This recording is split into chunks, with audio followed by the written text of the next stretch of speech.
Hotep. Dans cette vidéo, nous allons continuer de parler de l'alimentation. La dernière fois, j'ai évoqué les interdits alimentaires et j'ai donné quelques précisions concernant les interdits alimentaires d'un point de vue spirituel et également d'un point de vue tenant à la santé physiologique de notre corps.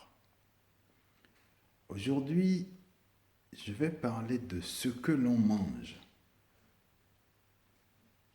Il se fait que nous sommes ce que nous mangeons. Nous sommes ce que nous ingurgitons. Cette pensée, quand je la traduis en B, cela donne une expression qui dit « nyemi », être ce qu'on a ingurgité, être ce qu'on ingurgite. Ça a son sens. C'est-à-dire que ce que nous mangeons a un impact sur ce que nous sommes, sur qui nous sommes. Et cela est très important. Être ce qu'on mange, cela se vérifie sur les deux plans, à la fois le plan physique et le plan spirituel. Ce que tu manges comme aliment te donne des nutriments, des vitamines, des substances qui nourrissent ton corps. Il en est de même des choses que tu écoutes et qui te sont rapportées par ton entourage ou les gens avec qui tu as un lien ou les choses que tu lis. Cela participe à ce qu'on appelle la nourriture spirituelle. Donc, les pensées que nous avons ne sont pas sui generis. Ces pensées-là procèdent d'autres pensées qui sont exprimées par des gens qui nous précèdent ou des gens que nous suivons ou des gens qui sont de nos milieux. Donc ceux qui disent souvent qu'ils pensent par eux-mêmes, je peux leur dire qu'ils se trompent parce que leur pensée n'est que le reflet de ce qu'ils ont ingurgité comme pensée précédemment et qui, d'une certaine manière, les a influencés. Et c'est pour ça que souvent je dis qu'il vaut mieux être aliéné à cette tradition plutôt que d'être aliéné à des pensées qui viennent d'ailleurs, dont on ne connaît pas la source ou les sources. Alors que les pensées qui viennent de nos traditions, nous en connaissons les sources. Nous sommes nés dans le fil direct des gens qui ont posé ces pensées et ces principes-là. Nous sommes ce que nous mangeons. Cela veut dire que ce qui sort de nous provient de ce que nous mangeons, tant au sens spirituel qu'au sens physiologique, donc de ce qui concerne l'organisme. Quand on prend cette expression et qu'on creuse, on se rend compte que l'organisme est un filtre. C'est-à-dire que ce que nous ingurgitons, ce que nous mangeons, quand ces aliments vont à l'intérieur de notre organisme, il y a un processus de filtrage qui fait que l'organisme retient une partie et rejette l'autre. Et ce sont ces déchets que l'on expulse sous forme de sel quand on va faire nos besoins. Quand on fait ces sels, on expulse ce que l'organisme n'a pas retenu et qu'il considère comme des déchets nuisibles. On dit en anglais nyemi. Nyemi a une autre intonation que nyemi. Mais ces deux expressions utilisent le même mot. Donc, ce sont des homonymes. Nyemi, être ce qu'on mange. Nyemi, expulser ce qu'on a mangé, mais dont le corps ne s'est pas servi.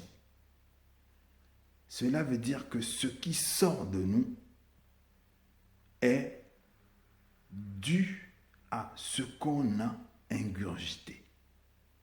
De la même manière, lorsque nous parlons, lorsque nous nous exprimons, nos pensées sont le résultat, la résultante des pensées qui nous ont formés, qui nous ont formatés, qui ont participé à notre éducation, à notre initiation en tant qu'individu sur le plan de l'esprit. Et donc, lorsque nous sortons des propos qui sont incohérents, ces propos ne sont que le reflet des propos ou des pensées que nous avons ingurgités. Et si ces propos ou ces comportements que nous avons ne sont pas idoines et constituent de la merde, cela voudrait dire que nous avons ingurgité de la merde. Et à cet effet, en B, quand quelqu'un exprime des choses qui sont malsaines dans le cadre social, dans le cadre des relations humaines, l'expression qui sert à dénoncer ça se dit doumi, manger de la merde. Mi, c'est la merde. Mi, c'est ingurgiter. Dou, c'est manger. Donc, quand quelqu'un a des comportements ou tient des propos qui sont insanes, on appelle ça en B, manger de la merde. Cela veut dire que les propos que tu sors de ta bouche, les comportements que tu tiens, que tu exprimes dans le cadre des relations sociales, viennent de la mauvaise éducation ou d'une opposition de ta personne à ces valeurs sociales que tu aurais dû ingurgiter. Cela veut dire que ton esprit est insane.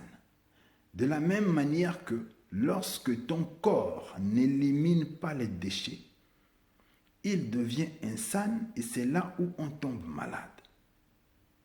Comprenons par là que ce que nous mangeons tant au plan physique que ce que nous mangeons sur le plan spirituel, donc les idées que nous recevons comme influence de la société ou des gens avec lesquels on traîne, ces idées conditionnent ce que nous sortons de nous.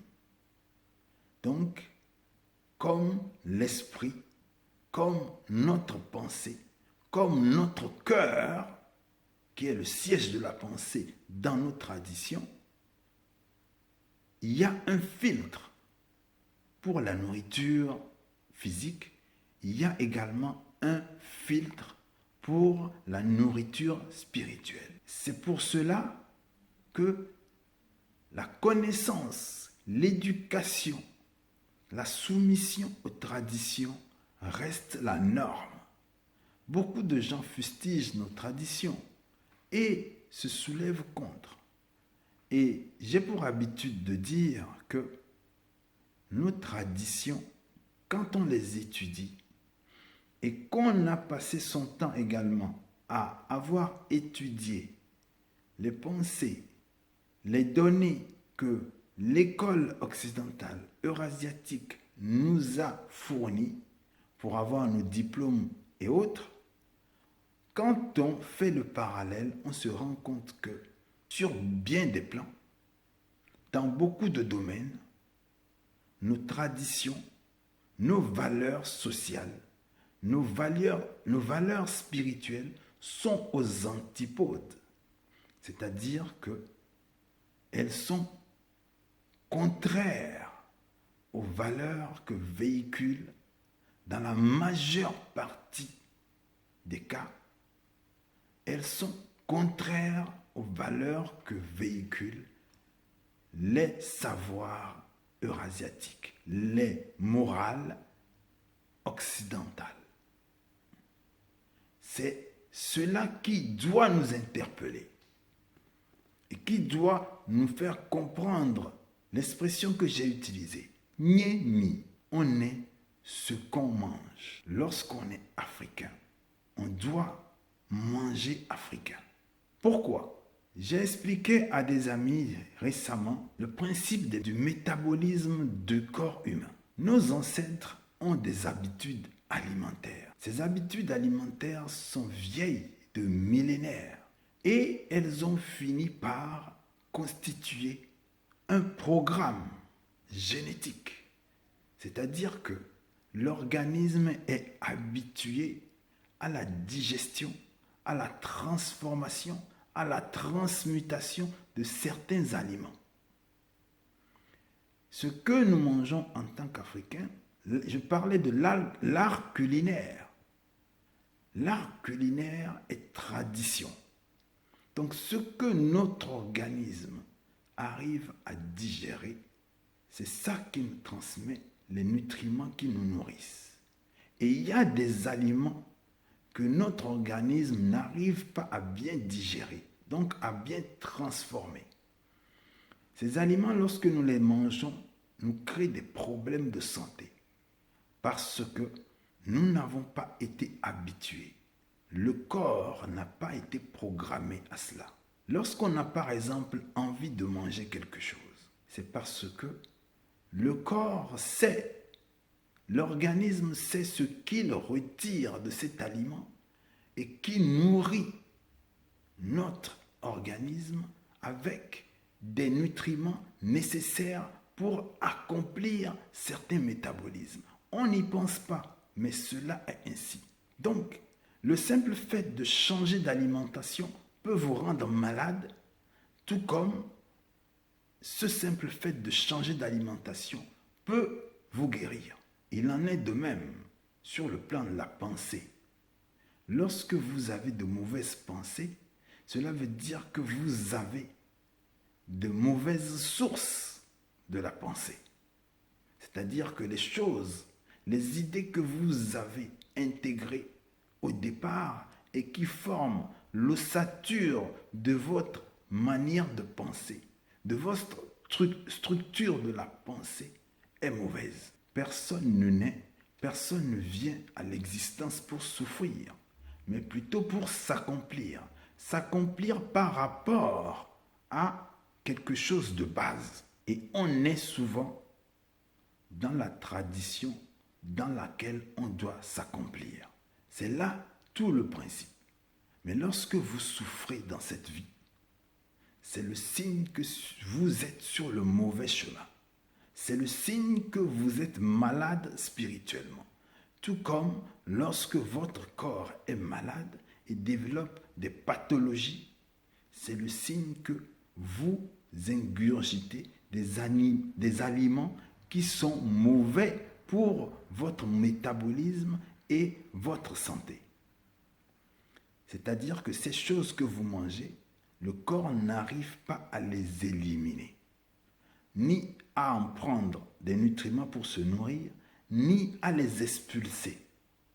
Génétiquement, il n'y a pas les habitudes alimentaires qui permettent à cet organisme de synthétiser ces aliments-là. Et ces aliments deviennent un poison qui s'accumule. Ce qui s'accumule en B, on dit ha.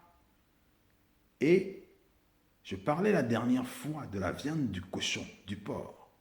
Le porc et le cochon, ou le cochon, se dit en B ha. L'accumulation. Or, l'accumulation est stagnation. Ce n'est pas de l'énergie. L'énergie circule. Donc, ce que vous mangez et qui s'accumule est déchet. Vous n'arrivez pas à nyemi.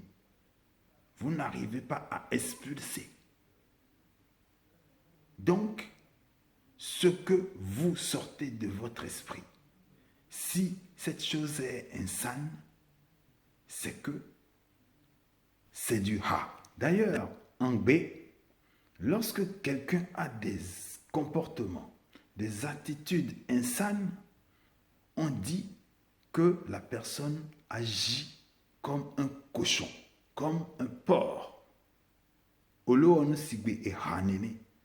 Ça veut dire que tu te comportes comme un porc. Et le porc, d'ailleurs, comme on le dit, mange de la merde. Et c'est pour cela que quand tu as des propos insanes envers un individu, la personne te dit que tu manges de la merde. C'est une façon imaginée, une façon de vous dire que vous vous comportez comme un porc. Donc vous avez ingurgité de la merde.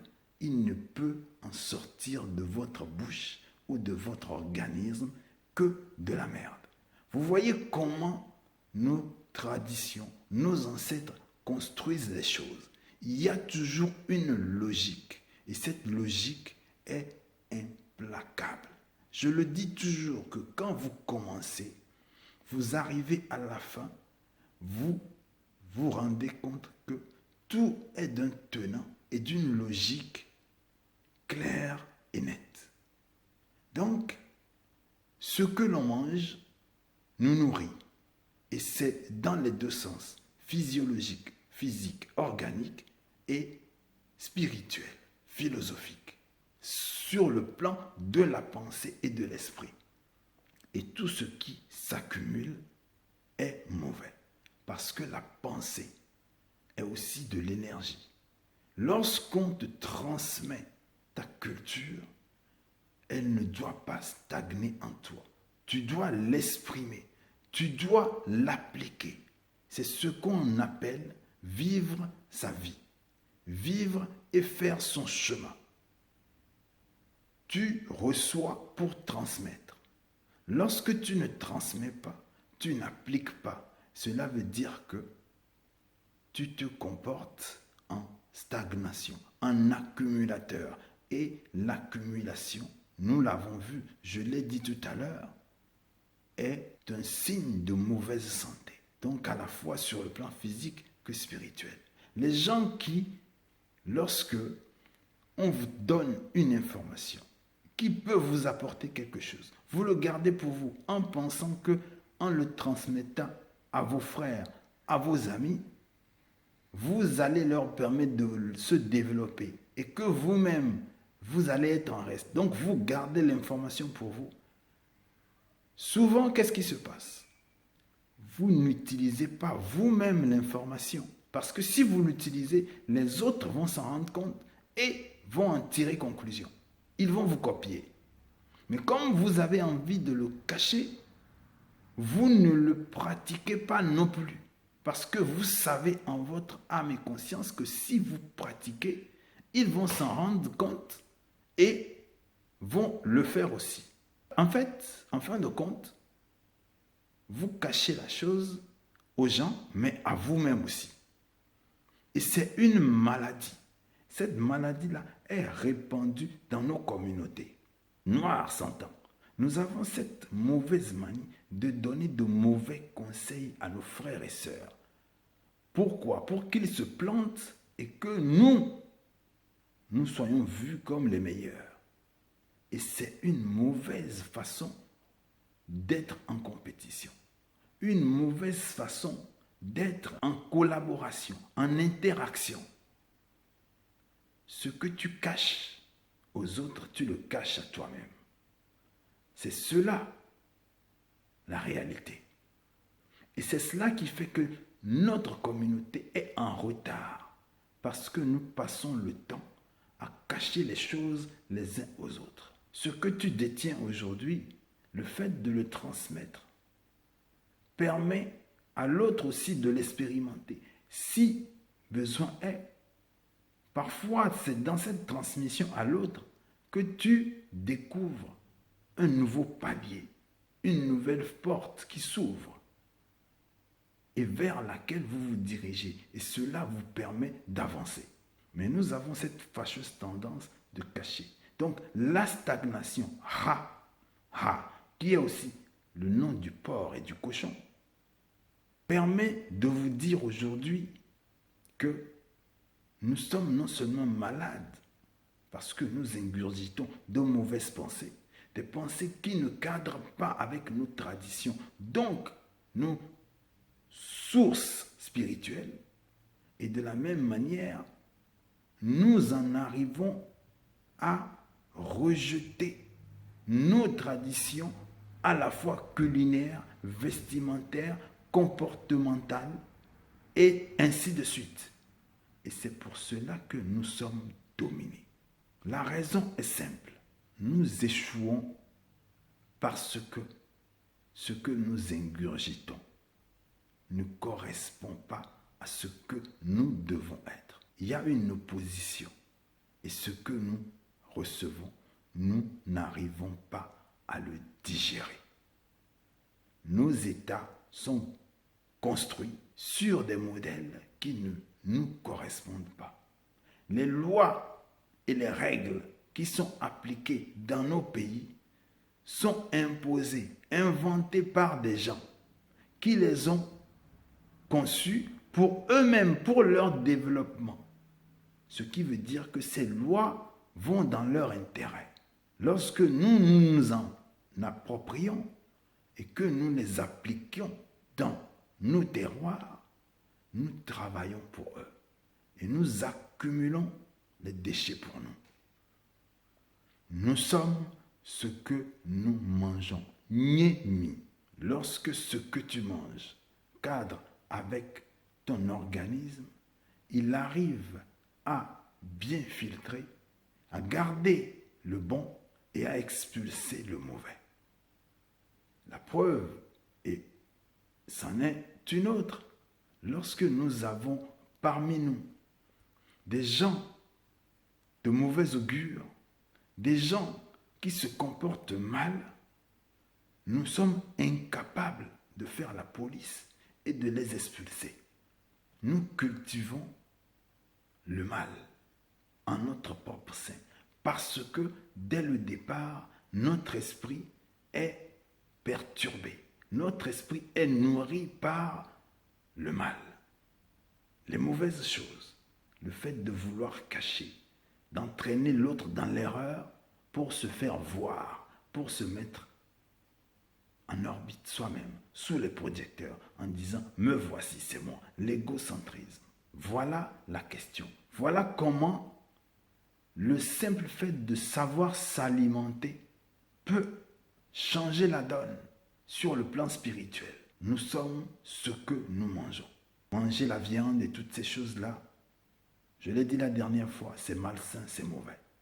La viande se dit en gbé, là. Là, c'est aussi trancher. Trancher, c'est faire une incision. Faire une incision, c'est blesser. Cela veut dire que la consommation excessive de la viande nous crée des blessures intérieures. Les légumes et les plantes s'appellent B. B, c'est aussi B, le verbe, la vie. Ce ne sont pas des synonymes, mais ce sont des homonymes. B, B, B, c'est la parole. B, ce sont les plantes. B, c'est la vie. Les plantes sont la vie. Elles ne créent pas les mêmes blessures, comme la viande qui se dit là. Les poissons se nomment en B akba. Akba, ça veut dire tailler. Lorsqu'on taille, ça veut dire que on fait la part des choses. On donne une forme. On crée. La viande est mauvaise. La chair de poisson façonne le corps, façonne l'esprit, façonne. Vous comprenez pourquoi ces aliments sont des médicaments. Prendre les différents aliments, les plantes qui sont comestibles, les légumes, et comprendre ces légumes-là, leur nom, vous y trouverez les médicaments et ce que ça soigne. nos ancêtres n'ont pas fait la cuisine au hasard. C'est pour ça qu'on parle de préparer la cuisine. Da, nous dada, la cuisine, nous dada, préparer les choses. C'est comme on préparait un médicament. D'ailleurs, préparer un médicament en B se dit dagbe. Ça veut dire préparer la plante, préparer les plantes. Mais B signifie aussi la vie. Celui qui prépare le B prépare la vie. Le médicament, c'est la vie. La nourriture, c'est la vie. Donc, manger les plantes, manger les légumes nous donne plus de vie que les viandes qui tranchent dans nos vies, qui écourtent nos vies. Voilà ce que j'ajouterai à ce que j'ai déjà dit sur les aliments la dernière fois. Otep à tous.